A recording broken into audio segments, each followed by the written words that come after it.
하나님 말씀은 구약성경 창세기 46장 5절에서 7절까지입니다. 함께 읽겠습니다.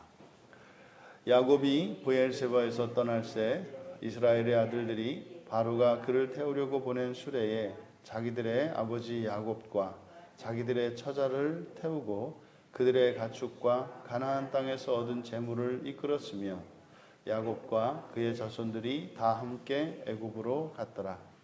이와 같이 야곱이 그 아들들과 손자들과 딸들과 손자들 그리고 그의 모든 자손을 데리고 애굽으로 갔더라. 아멘.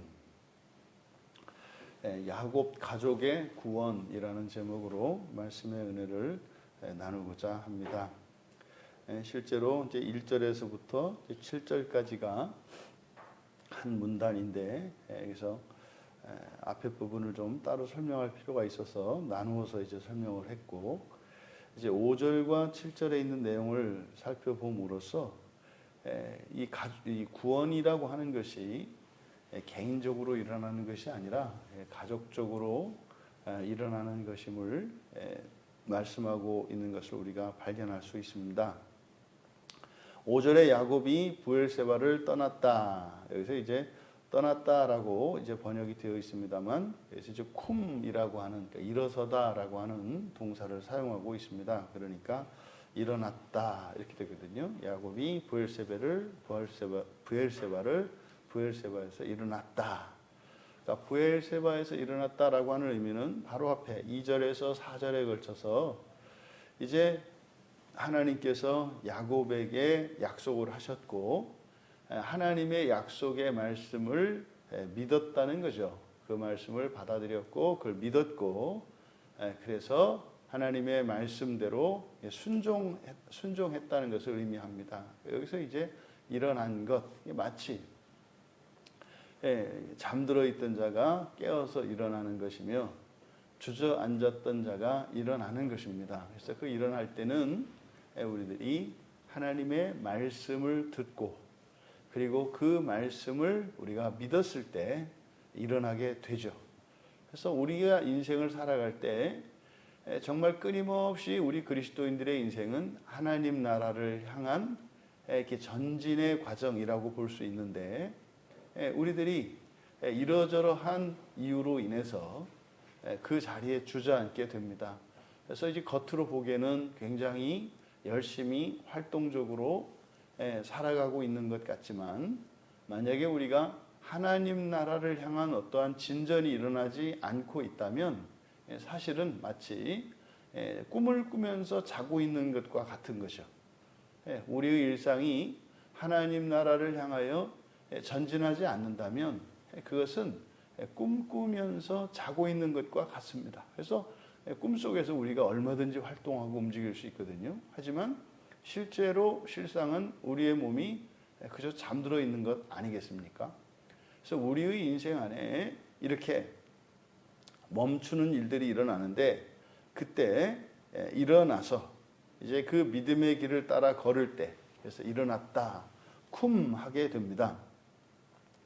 이어서 이스라엘의 아들들이 자기들의 아버지 야곱과 자기들의 처자를 태웠다. 여기서 태우고라고 번역된 이 말은 나샤입니다. 나샤. 이 나샤라고 하는 말은 구약 성경에서 아주 중요한 단어 중에 하나입니다. 특별히 이스라엘 백성들이 이제 출애굽 이후에 하나님께 들어 올려지는, 그래서 우리말 성경 이름이 민수기라고 되어 있는, 이것이 이제 영어 번역에서 이제 온 것인데, 이 수를 헤아린다라고 이렇게 번역되고 있는 그 말이 나샤인데, 이 나샤가 들어 올리다라는 뜻입니다. 그래서 하나님께 들어 올리는, 그래서 그 이름을 들어 올린다.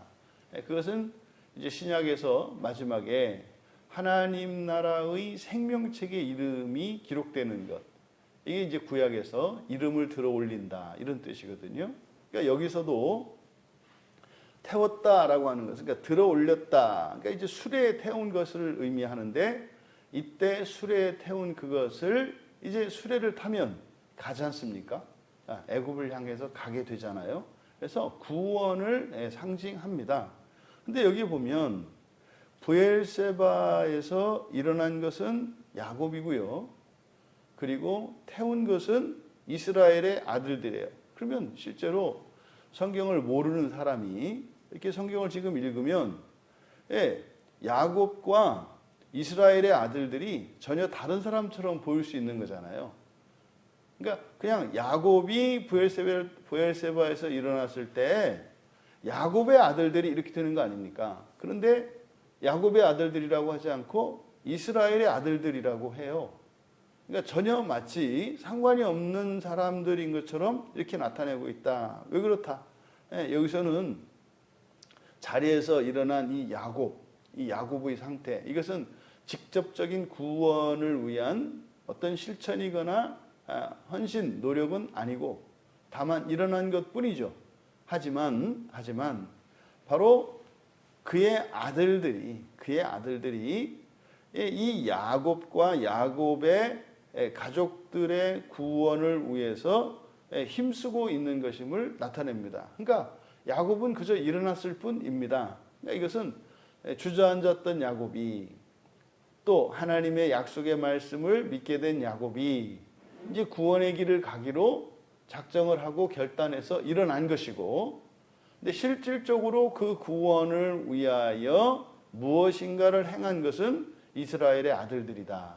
뭐 이렇게 지금 설명하려고 하는 겁니다. 그러니까 야곱이 일어난 것, 그리고 그의 아들들이 수레에 들어 올린 것, 이것은 일련의 구원의 과정에서 일어나는 일들인 거예요. 이게 마치 뭐 한 가족의 신앙생활을 놓고 보았을 때 그런 거죠. 예수를 믿지 않는 자녀들에게 복음을 전하고 이제 교회에 출석을 시켰단 말이에요. 근데 어느 순간 이 부모님들이 뭐 하나님 나라에 대한 기대도 없고 뭐 그런 소망도 없어요. 뭐 이러저러한 뭐 삶의 문제가 되었든 아니면은 뭐 신앙생활에 있어서의 실정이 되었든 여러 가지 이유로 해서 그저 더 이상 진전하지 못하고 그 자리에 주저앉는 것 같은 때가 오죠. 그럴 때 이제 우리 자녀들이 이제 은혜를 받고 말이죠. 엄마 요즘 왜 이러세요? 뭐 이런 거죠. 그렇게 해서 오히려 자녀들에 의해서 이끌리는 신앙생활을 하게 되는 이제 그러한 장면을 우리가 여기서 연상시킬 수 있겠다.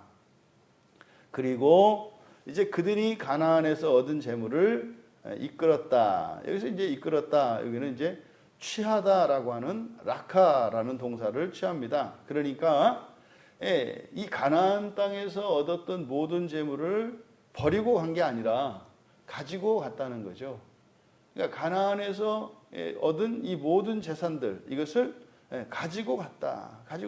그러니까 이것이 이제 이스라엘의 아들들이 한 일이기 때문에 영적인 의미를 부여할 수가 있겠다. 왜 이것은 수레에 태우는 이 나샤 들어 올리는 이 구원의 행동의 연장선상에 있기 때문에 그들이 이곳에서 살면서 신앙 안에서 그들이 얻은 모든 것들, 이것이 사실은 우리가 이 세상을 살다가 하나님 앞에 갈 때 우리가 살면서 이 세상에서 본성적으로 행했던 이 모든 일들을 가지고 가죠.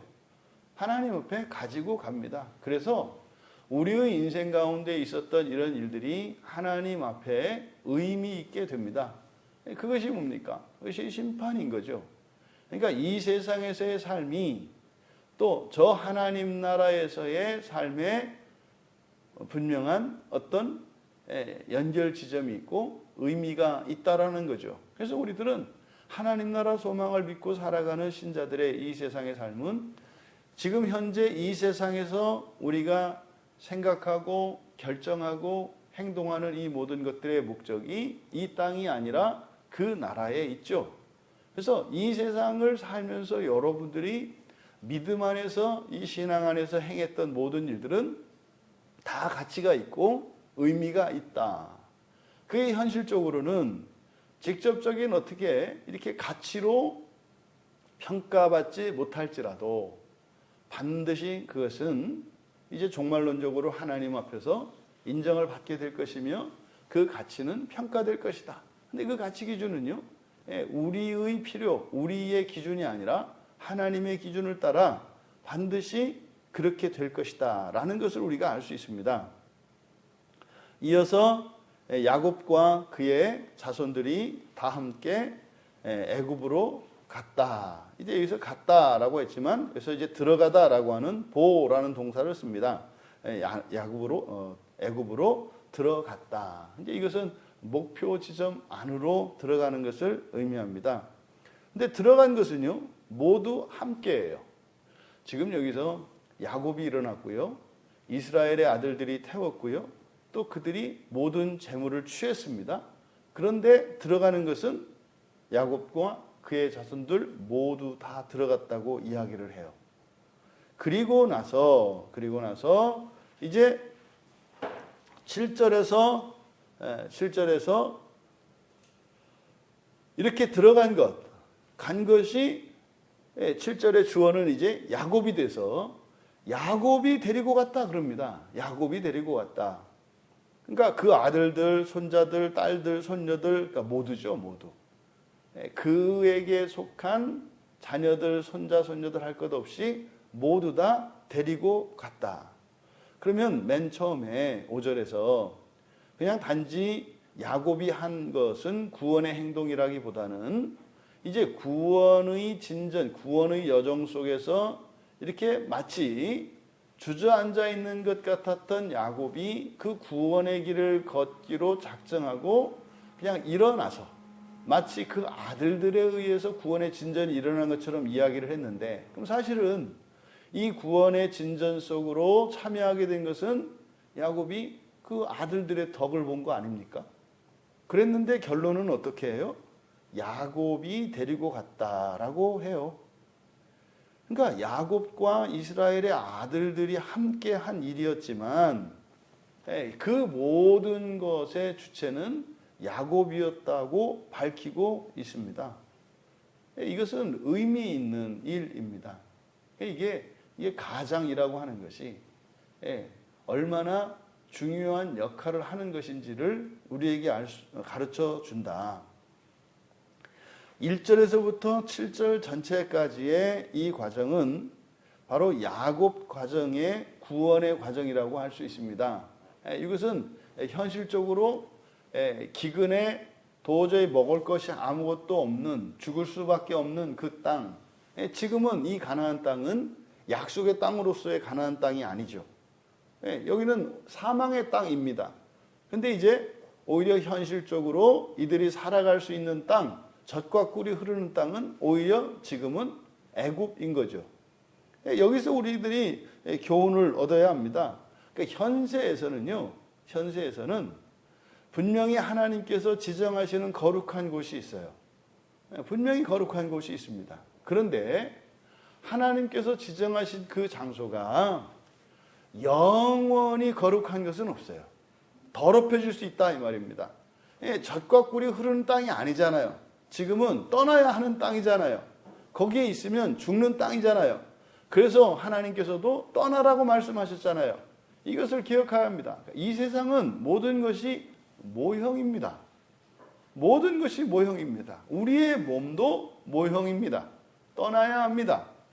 우리가 예배를 드리고 있는 이 공간도 모형입니다. 떠나야 할 때가 있습니다. 그러함에도 불구하고 지정하신 거룩한 곳은 틀림없이 있습니다.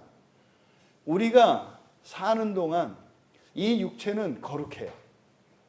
이 육체는 거룩합니다. 왜요? 성령께서 우리와 함께 계시기 때문에 우리의 몸이 거룩해요. 하지만 성령께서 떠나버리면 그냥 더러운 죽음에 불과합니다.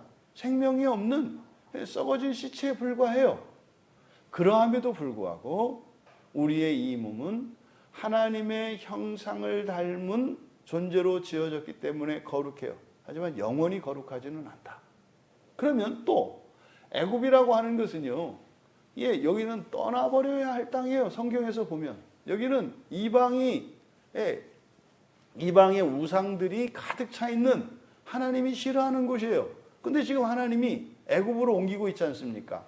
지금 이 시점 가나안 땅에 기근이 있고 기근이 있는 이 시점에서 사실 하나님이 주시는 땅, 하나님이 가시라고 하는 곳은 애굽이에요. 그러니까 때로는 불결한 곳이라 할지라도 하나님이 함께 하신다면 거기가 거룩한 곳이 돼요. 그러니까 이 세상은 말입니다. 이 세상에서 하나님 나라의 모형으로서 쓰임받는 특별한 장소는 두 가지 조건을 충족해야 해요. 하나님이 지정하신 곳으로서 거룩해야 해요. 하나님이 지정하셨기 때문에 구별되는 곳으로서 거룩합니다. 그러니까 지정한 곳이어야 합니다. 동시에 그것만으로 되는 게 아니죠. 예, 성령이 거하셨던 우리 몸에서 성령이 떠나면 소용이 없지 않습니까? 그래서요, 하나님이 함께 하셔야 해요. 이 두 가지 조건이 충족돼야 합니다. 이 두 가지 조건이 충족될 때라야 비로소 이 지상에 있는 교회, 성전, 성도는 거룩한 하나님의 거하시는 성전이 돼요. 진정으로. 이게 이 세상에서의 한계죠. 그러니까요, 우리가 이렇게 구별된 공간으로서, 구별된 장소로서 성도의 몸, 그리고 가정과 교회라고 하는 이곳은 하나님께서 지정하신 거룩한 곳들이에요. 하지만 그곳에 하나님의 영광이 떠난다면 그것은 더 이상 거룩한 곳이 아니다. 이것을 기억해야 합니다. 그래서 이 세상은 그래요. 그러면 이렇게 하나님이 지정하신 곳과 하나님의 영광이 충만하고 완전한 조건이 구비되어 있는 그 나라는 하나님 나라죠. 그 하나님 나라가 이 땅을 향해 오고 있지 않습니까? 예수님께서는 지금 바로 앞에 와 있다, 이렇게 말씀하시지 않습니까? 그러면은요, 이때 이 하나님 나라는요, 영원한 나라고 완전한 나라입니다. 그곳이 바로 하나님께서 영원히 지정한 곳이고, 그리고 그것은 하나님의 영광이 잠시도 가려지거나 떠나지 않는 곳이다. 그래서 우리들이 바라는 그곳이 어디입니까? 바로 하나님의 나라이죠. 그럼 그 하나님의 나라에 들어갈 때는 나 자신과 성도의 몸과 가정과 교회가 일치하는 나라요, 완전케 되어지는 그 나라가 하나님 나라에 들어가는 거죠.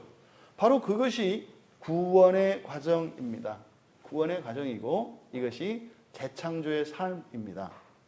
그러면 이 야곱 가정에 일어나는, 즉 이 가나안 땅에서 애굽으로 모든 가족이 들어가기까지의 전체 과정을 통해서 우리가 구원, 이 재창조의 삶인 구원의 그 과정을 우리가 알 수 있는데, 1절에서부터 7절까지 1절에서 출발하다, 그리고 이스라엘이 모든 소유를 이끌고 떠났다, 그리고 이르다, 보입니다. 그리고 희생 제사를 드렸다, 이렇게 세 개의 동사가 사용되고 있습니다. 2절에서 4절까지는 하나님이 야곱에게 주신 약속이고요. 그러면 여기 5절에서 7절까지 우리 살펴본 것처럼 여기에 이제 5절에 쿰하고 나샤, 들어올리다라고 하는 두 개의 동사, 그리고 6절에서 라카와 보, 취했다와 들어갔다라고 하는 또 두 개의 동사, 그리고 7절에 들어갔다라고 하는 하나. 그래서 전체가 8개의 동사를 통해서 완전한 구원에 이르는 것을 이 8개의 이 8이라고 하는 재창조의 숫자를 통해서 나타내고 있어요. 그러니까 지금 야곱과 야곱의 아들들이 서로 힘을 합해서, 때로는 아버지가 힘을 낼 때가 있었고, 아버지가 해야 될 일들과 자녀들이 해야 될 일들이 서로 힘을 합쳐서 이 구원을 이루어가는 것임을 보여주고 있다. 그래서 이 재창조의 구원이라고 하는 것은 결코 홀로 가는 길이 아니라 가족 모두 함께 가는 거다. 가족 모두 함께 가는 거다. 그런데 그 신앙의 시작은 부모로부터 시작된다. 그런데 그 신앙이 완성이 되는 것은 그 아들들, 그 자녀들이 계승해 감으로써 함께 이 구원을 이루어가는 것임을 보여줍니다. 그러니까요, 어느 가정에, 그러니까 크리스찬들도 이게 개인적으로 뭐 부모들이나 자녀들이 예수님을 믿고 이게 구원에 이르는 개인적인 구원이 있습니다. 근데 하나님의 뜻은 뭡니까? 이들을 애굽으로 보내시는 것. 다시 말해서 이 세상에서 우리들로 하여금 하나님이 살도록 허락하시는 것조차도 무엇을 위한 거라고요? 큰 민족을 이루기 위한 것이라고 그랬지 않습니까? 그러니까요, 성경에서 우리에게 이야기하는 재창조로서의 구원에는요, 항상 가족과 민족이 함께 가는 겁니다. 그때 민족이라고 하는 개념은 뭐 우리가 생각하는 뭐 한민족 이런 개념이 아닌 거죠. 예, 이스라엘 지파라고 하는 것이 뭡니까? 아브라함 한 사람, 그 믿음의 자손으로부터 또 야곱으로부터 이루어진 한 민족 아닙니까? 우리가 믿음의 조상을 아브라함이라고 하는데 실제로 구약 성경에서 또 이 창세기에서 다루어지는 민족은 직접적인 조상은 누굽니까? 야곱이잖아요. 야곱으로부터, 그러니까 이거는요, 그럼 야곱의 가족 외에는 구원이 없다? 아니죠. 믿음의 조상을 아브라함이라고 하잖아요.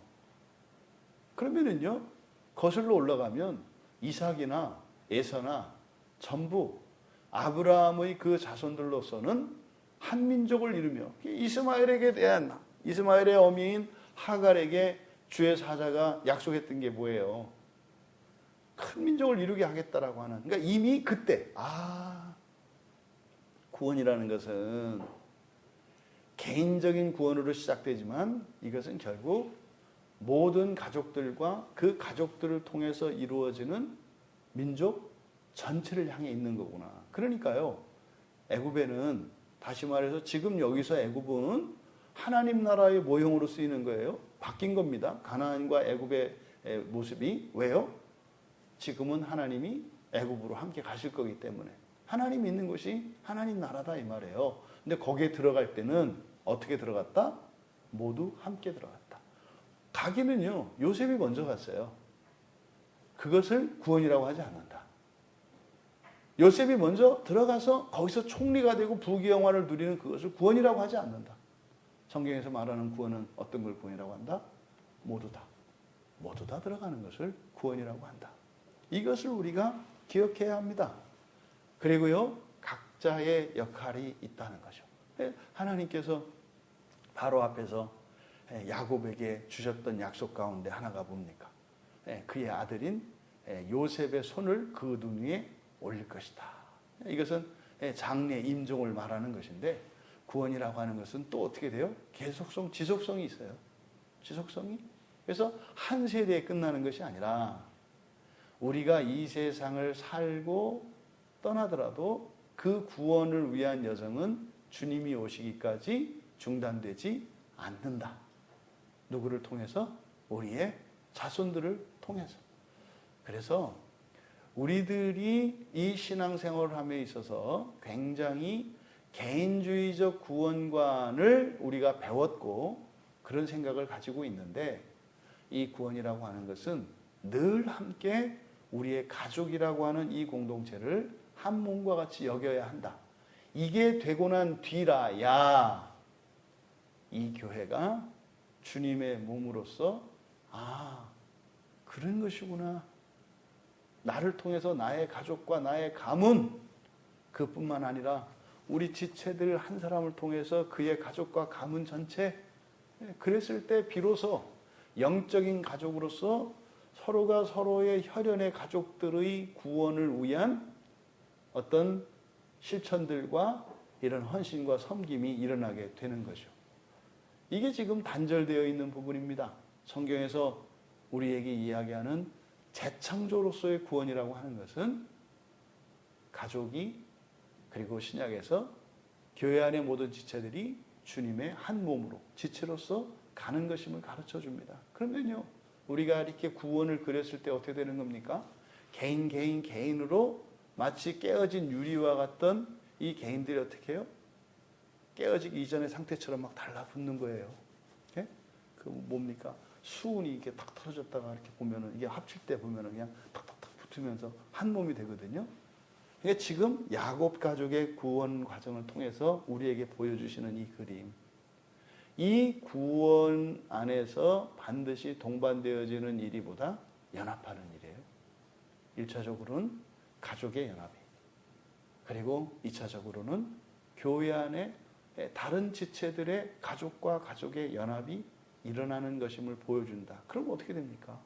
이거는 이제 인류 공동체로 보면 민족과 민족이 하나 되어지는. 그래서요, 구원이 이루어졌을 때 이 세상에 있는 모든 민족들이 하나도 빠짐없이 완벽한 퍼즐의 조합과 같이 이루어지는 것이 구원이다. 얼마나 영광스럽겠습니까? 그 날을 위하여 살아가는 것임을. 그래서 우리 그리스도인들은 전체의 그림 속에 살아가죠. 그게 뭡니까? 나뉘지 않는, 분리되지 않는 완전한 연합을 위해서 살아가는 거예요. 그래서 우리가 어느 누구도 나눌 수 없고 차별할 수 없고 한 지체로. 물론 잘 분별해야죠. 때가 있죠. 그렇죠? 고구마를 이렇게 하더라도 찔 때가 있고 식힐 때가 있고 먹을 때가 있고 그런 거지 않습니까? 하지만 우리 그리스도인들의 사고 속에서는요, 만유, 예수 그리스도 안에서 만유가 완전하게 그 본성을 회복하고 그 하나님의 영광을 드러내는 그 날에 대한 그 소망을 가지고 있어야 되겠다. 그 전까지는 아직, 이제 오늘 우리가 또 하루를 살아내게 될 텐데, 사방 부서지고 깨어지고 뿔뿔이 흩어져 있는 세상 속을 살아갑니다. 우리 인생 안에는 그래요. 하지만 여러분의 마음 속에는 전체가 하나로 된 그 영광의 소망 안에서 그렇게 살아가심으로써 여러분의 마음이 갈갈이 찢기지 않고, 때로는 일시적으로 이러한 시험들이 올지라도 여러분의 감정은 사랑의 감정으로, 그리고 여러분의 지성과 여러분의 의지는 완전한 하나님의 지성과 그 의지로 살아내시는 그 기쁨이 날마다의 삶 속에서 경험되어지시기를. 그래서 이 야곱 가족의 이 구원의 일이 우리의 날마다의 삶 속에서 확인되어지고 경험되어질 수 있기를 주님의 이름으로 축원합니다. 존귀하신 하나님, 야곱 가족이 아버지와 자녀들 이렇게 서로 힘을 번갈아 힘을 쓰며 완전한 그 구원을 위하여 각자의 역할이 있음을 보았습니다. 때로는 누군가가 앞서서 이끌어야 할 때가 있고, 또 앞서서 이끌던 그 누군가가 때로는 뒤처지고 보호를 받아야 할 때가 있음을 보게 됩니다.